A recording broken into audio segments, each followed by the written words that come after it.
what's the biggest value that you think you can add to someone in this online space of personal branding?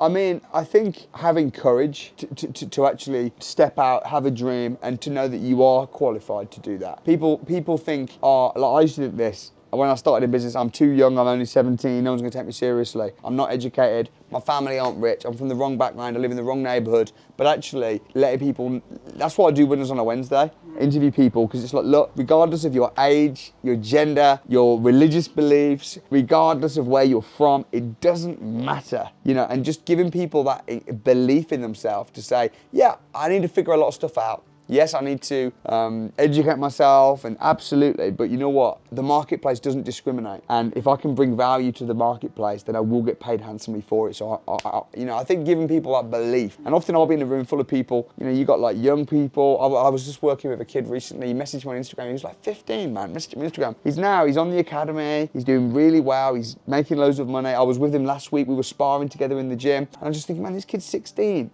Like most people, if they got an Instagram message, it wouldn't even respond to a 15-year-old, let alone be embracing and bringing him to the community. So just give him, and he had cancer, man. The kid's just recovered from chemotherapy and that. And I was just thinking, like, isn't it? It's just mad. So I think just giving people, some people that can't even believe in themselves, when you've got someone successful like me or other people believing in them on their behalf. Yeah, yeah. I think that's a huge, that mindset and that mentality and that belief is a huge, yeah, there's the technical skills, but I think that's probably the most value initially. And then of course there's just the being able to work out a good deal and a bad deal and how to invest and how to make money. But just that getting started, that belief, I think is the biggest thing. Yeah, amazing, amazing. And that belief, like for myself and many other people who's been in the academy, has been the way we are here today. Yeah. But I can't believe that I'm now today sat with you in my home in Sandbanks, us being neighbours. Yeah, man.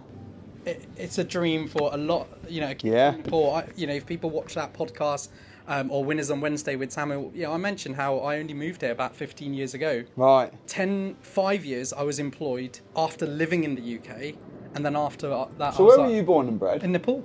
Wow. So I was born in Nepal. I lived there till I was 16. How old were you when you moved here? 16. That was it. When I used to work for 3, again, one of this thing always stuck to me was one of my manager used to go to me, Piers, you're ready to become a store leader or an assistant manager. That's when I was used to sell phones. Yeah. And he used to say, Piers, the only thing that you miss is you couldn't articulate yourself well enough. Really? And then you made that weakest point your strongest point. Yeah. And here you are. And I said, podcasts. well, I want to get to a store manager. The first thing I need to do is sort myself out. Yeah. How I talk, how I articulate myself. It's important. And do you know what? When I did that, 6 months later, I got the store manager role. Yeah. And that inspired me to say anything is possible. Skill. It's an important skill to be able to articulate yourself and communicate well. Well, that was a clip of that full video I did with Samuel in my channel. Now, what I'd like you to do is firstly, hit subscribe. Secondly, the full video is fully out in the channel for you to go and check it out. Thank you so much for watching, and make sure you hit that subscribe button.